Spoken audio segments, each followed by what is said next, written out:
Hi guys, WhatsApp, কেমন আছো সবাই? আশা করি সবাই খুব ভালো আছো। আমিও বিন্দাস আছি।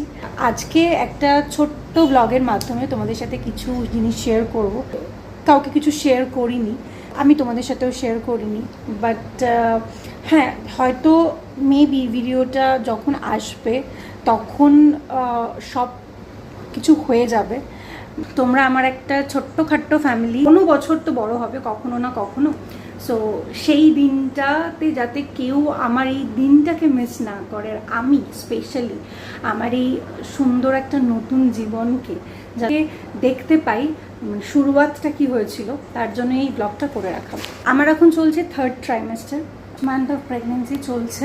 আজকে যেই ডেটে আমি ভিডিওটা করছি সেই ডেট 1st অফ জুলাই আমার তোমাদের সাথে শেয়ার করা এই নিউজটা। আজকেই রয়েছে আমার 8 মান্থের ডক্টর চেক আপ রয়েছে। তো আমি জানি না আজকে গিয়ে কি হবে না হবে, ডক্টর কি বলবে না বলবে। আমার এই জার্নিটা অবভিয়াসলি 8 মান্থ আগেই শুরু হয় আমার। আর জার্নিটা এমনভাবে স্টার্ট হয় কমপ্লিটলি আনএক্সপেক্টেড। আমি স্পেশালি ব্যাপারটাকে জাস্ট বিলিভ করিনি, নো। সো সেই স্টোরিটাই তোমাদের সাথে শেয়ার করবো। আর এই স্টোরিটা জানো তো, পরে যদি তোমাদের সাথে শেয়ার করি না তো এইটার সেই যে মুমেন্টসটা বা সেই যে ফিলিংসটা সেটা থাকবে না।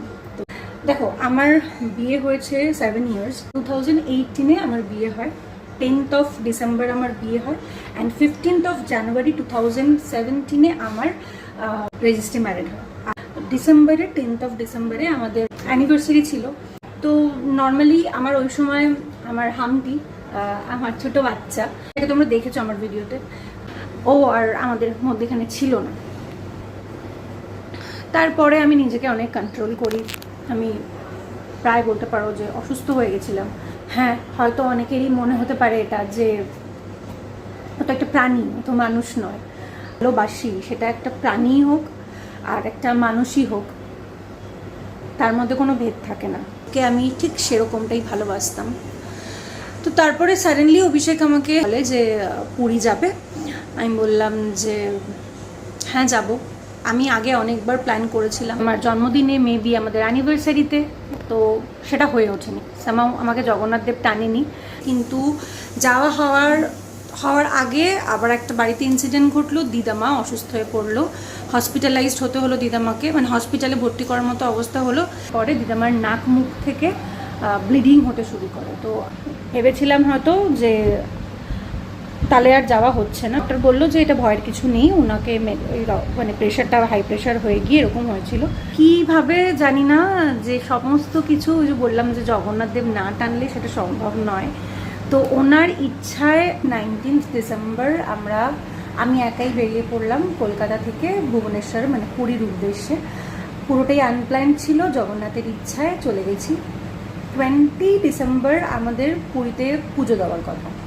তো অ্যাজ ইউজুয়াল আমি সকালবেলা পুজো দিতে গেছি, পুজো দিয়ে এসছি। পুজো দিয়ে আসার মানে পুজো যখন দিতে গেছি, তো দিতে যাওয়ার পথে আমি একটা জিনিস যেটা আমি অভিষেককে জানাইনি, যেটা পুরীতে এসে ওকে পুজো দিতে যাওয়ার পথে জানিয়েছিলাম, সেটা হলো এটাই যে আমার এই মাসের পিরিয়ডসটা মিস হয়েছে, মানে ডিসেম্বরের। তো যথারীতি ও আর দেরি না করে টেস্ট কিট নিয়ে এসে আমাকে টেস্ট করালো, and guess what, test positive. Result positive আসলেও আমি কিন্তু পজিটিভলি বিলিভ করিনি, বিকজ আমার কোনোভাবে মনে হয়েছিল যে আমি আরও একটা মাস অপেক্ষা করে যাব।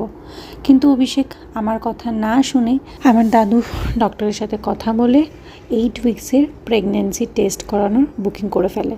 অ্যান্ড দেন আমি তারপরে জানতে পারি টেস্ট করানোর পরে যে হ্যাঁ, সত্যিই আমরা বাবা মা হতে চলেছি। উফ, তারপরে জার্নিটা তোমাদের সাথে অবশ্যই শেয়ার করব। কিন্তু এই জার্নিটা শেয়ার করাটা খুব ইম্পর্ট্যান্ট ছিল, যাতে আমি পরবর্তীকালে এই মোমেন্টগুলোকে মিস করতে কোনোভাবেই না পারি। আর আমাদের জীবনে আসা নতুন অতিথিও যেন এই ভিডিওটা মিস না করে। আর তোমাদেরকে বলবো আমাদের অনেক আশীর্বাদ করো, ভালোবাসা দিও, আগে আরও অনেক কিছু শেয়ার করার আছে, সাথে থেকো।